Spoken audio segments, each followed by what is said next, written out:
No one spoke casually in the Hall of Stars. The chamber was older than the human language, now echoing beneath its vaulted ceiling.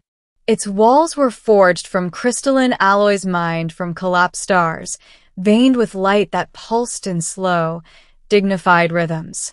Suspended above the circular floor hovered a model of the galaxy, spiral arms rotating in silence, each point of light marking a world under the dominion of the Aurelian Empire. At the far end of the chamber, upon a dais carved from a single shard of meteorite, sat the Empress, Seraphiel Valoria. To most of the galaxy, she was a myth wrapped in authority. The eternal sovereign, the unbroken light, the architect of peace. To those within the Empire's inner circles, she was something far more intimidating. She was Silence. Envoys from conquered systems stood arranged along the perimeter of the hall. Robed nobles watched from elevated platforms. Military commanders in burnished armor lined the walls like statues. And at the center of it all, alone beneath the shifting stars, stood a human. His name was Darien Hale. He was not a warrior, not a diplomat of great renown, not even a senator. He had once been a poet on a small colony world orbiting a fading yellow star. Now he was the representative of Earth before the most powerful being in known space. The Aurelians had discovered humanity only 2 decades prior. Unlike many first contacts, it had not begun with war. It had begun with evaluation. Humanity was assessed, measured, judged. They were technologically primitive compared to the Empire, emotionally volatile, fiercely independent, and somehow, inexplicably, fascinating.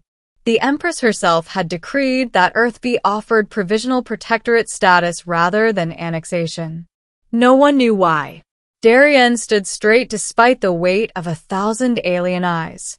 Human representative, the High Chancellor intoned, his voice echoing with metallic resonance. You have been granted audience. Speak. Darien's throat felt dry. He had rehearsed trade proposals, cultural exchange frameworks, arguments for autonomy. But as his gaze lifted to the Empress, every prepared word disintegrated. She was unlike any being he had ever seen. Her form was tall and elegant, draped in flowing fabric that seemed woven from liquid starlight. Her skin shimmered faintly, pale as moonlight yet threaded with subtle currents of energy. A circlet of crystalline metal rested upon her brow, hovering rather than touching. But it was her face that silenced him. It was not merely beautiful. It was distant. Her eyes, a luminous silver blue, held no visible emotion, no curiosity, no disdain, just endless composure. He had expected regality. He had not expected loneliness. The thought slipped through him unbidden. Lonely. He swallowed. You may begin, the Chancellor prompted sharply. Darien exhaled. Your Majesty, he said, bowing slightly. I came prepared to speak of trade routes and defense accords.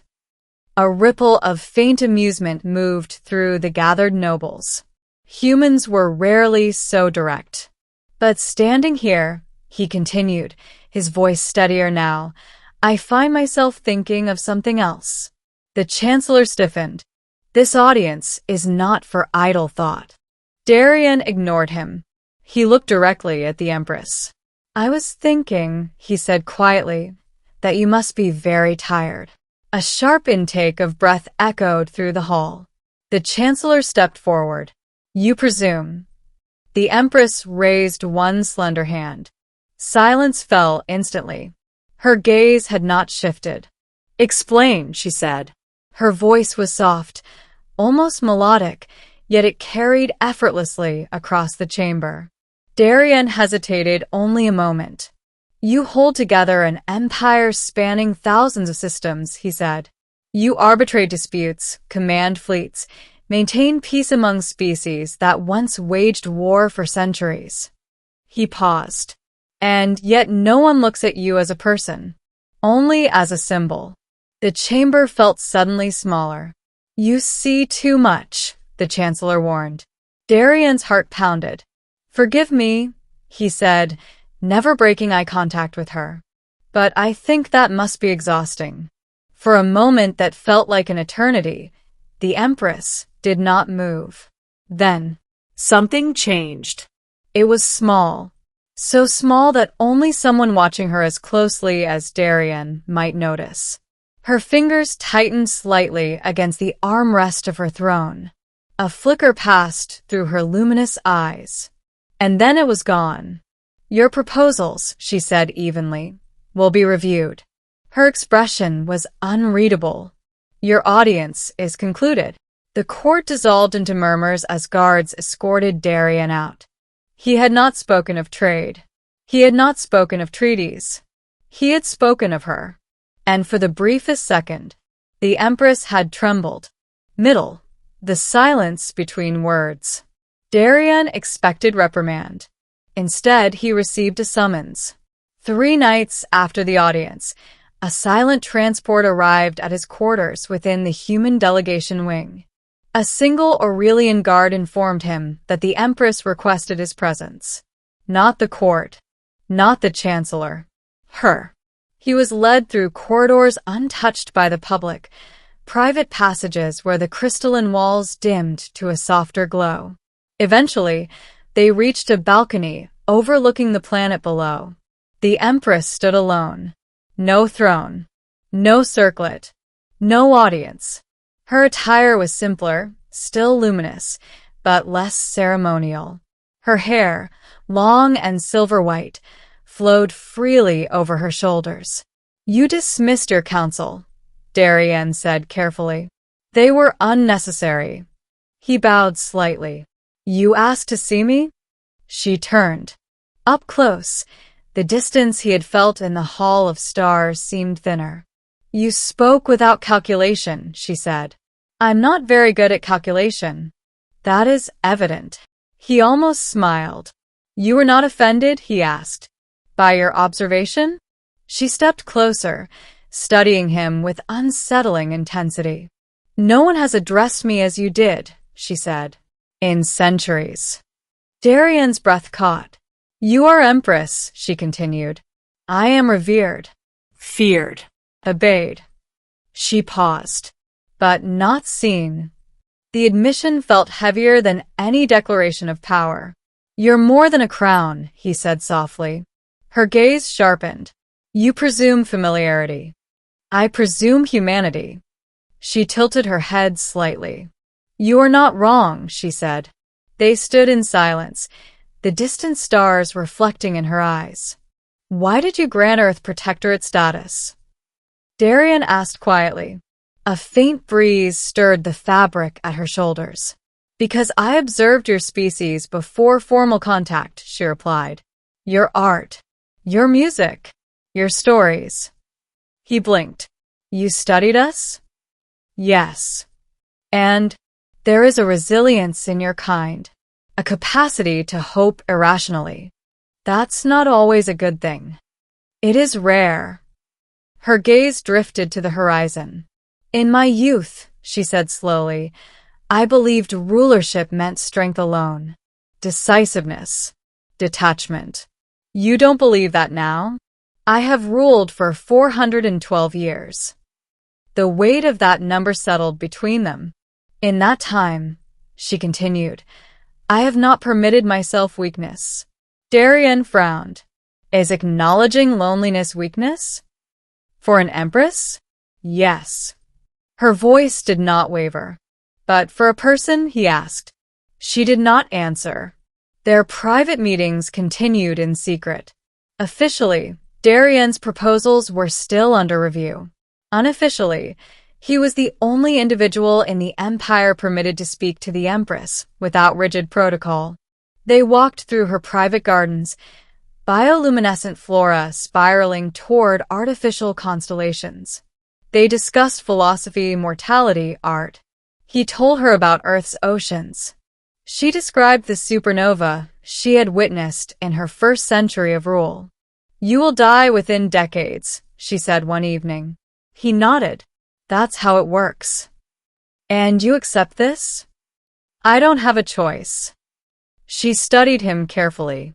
There is no resentment. Of what? Of me. He laughed softly. For living longer than I ever could? Yes. He shook his head. I think it's impressive. Her eyes narrowed slightly. You truly do not fear me. Should I? Many do. I think they fear what you represent, he said. Not you. The air between them felt charged. Say what you are thinking, she said quietly. He hesitated. Every time I see you in the Hall of Stars, he admitted, you look untouchable. And now you look tired. She inhaled sharply. You speak dangerously. I speak honestly. Silence stretched between them. Then, almost imperceptibly, her composure cracked. I do not know how to be anything else, she whispered. And for the first time in 4 centuries, the Empress lowered her guard. Conflict. The Empire watches. Whispers spread through the court. The Chancellor observed the increased frequency of Darien summons. The High Admiral noted the subtle shifts in the Empress's decisions, more leniency toward frontier disputes, increased funding for cultural initiatives. She is distracted, the Chancellor said in a closed council meeting. By a human, the Admiral added coldly. An emotional species, another counselor murmured. Unstable. The Chancellor's eyes darkened. The Empress cannot afford attachment. Plans were set in motion. Not assassination. Not yet. Discrediting. If the human could be shown as manipulative, ambitious, dangerous, the Empress would sever ties. Darien sensed the change immediately. Guards followed him more closely. Conversations ceased when he entered rooms. Diplomatic transmissions from Earth were delayed mysteriously. One evening, as he prepared to meet the Empress, 2 Imperial sentinels intercepted him. You are accused of undue influence, one intoned. Influence, he repeated. You seek to weaken the Empire through emotional manipulation. He almost laughed. I'm a poet. You are a liability. They brought him before the Chancellor. You have overstepped, the Chancellor said coldly. I spoke truth. You presume equality. No, Darien replied. I presume honesty. The Chancellor's voice dropped. The Empress's silence is her strength. You seek to fill it with sentiment. Darien met his gaze steadily. Maybe her silence isn't strength, he said. Maybe it's isolation. The Chancellor's eyes flashed. You will cease private meetings. No. You defy Imperial decree? I speak with her consent. Not anymore. The Chancellor activated a holographic projection. Security footage. Edited. It showed moments from Darien's meetings, his proximity to the Empress, his gestures, her softened expressions. See how she falters, the Chancellor said. You weaken her.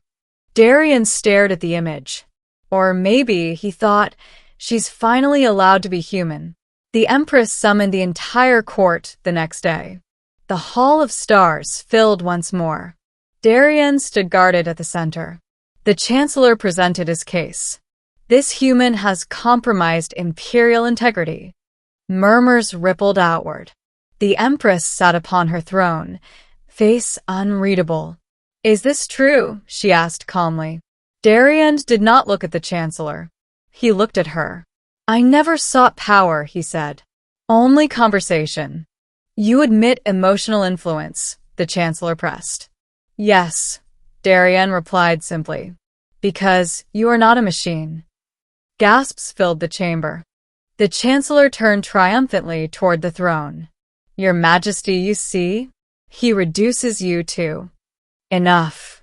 The single word reverberated like a shockwave. The Empress rose. The galaxy projection above them brightened, casting silver light across her features. For 4 centuries, she said, her voice steady but no longer cold, I have upheld this empire through discipline and silence. Her gaze swept across the court. I have borne grief alone, doubt alone, fear alone. A flicker of shock passed through the nobles. Because I was taught that vulnerability is weakness. She turned to the chancellor. But weakness, she continued, is allowing fear to dictate policy. The chancellor stiffened. This human has shown me something I had long forgotten. She stepped down from the dais. Perspective. She stopped beside Darien. He did not weaken me. Her voice softened slightly. He reminded me that I am alive. The court fell into stunned silence. You mistake silence for strength, she said. But strength is not the absence of feeling. She faced the assembly fully. It is the courage to acknowledge it. Ending. Words that echo. The chancellor was relieved of duty. Not executed. Not exiled. Simply dismissed. The empire adjusted. It did not collapse from the empress's admission. It evolved. Policies shifted subtly, greater autonomy granted to member systems. Increased cultural exchange initiatives. A new advisory council formed, including representatives from younger species. Darien declined any formal title. He remained what he had always been, a voice. Months later, he stood once more beside the Empress on her private balcony. You changed everything, he said quietly. No, she replied. You did. I only spoke. Yes. She turned toward him, luminous eyes reflecting starlight. And I listened. He smiled faintly. You know, he said, when I first saw you, I thought you were the most beautiful being in the galaxy. Her breath caught. No one, she whispered, has ever said that to me. Really? They speak of power, of divinity, of eternity. She looked at him, vulnerability shining through centuries of composure. But not beauty. He stepped closer. You are beautiful, he said simply. For the first time in recorded Imperial history, the Empress of the Aurelian Empire trembled. Not from fear, not from anger, but from being seen. She did not respond immediately. Her silence returned. But it was no longer distant.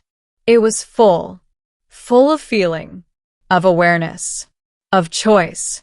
A mortal's words, she said softly at last, carry surprising weight. Only when someone is brave enough to hear them.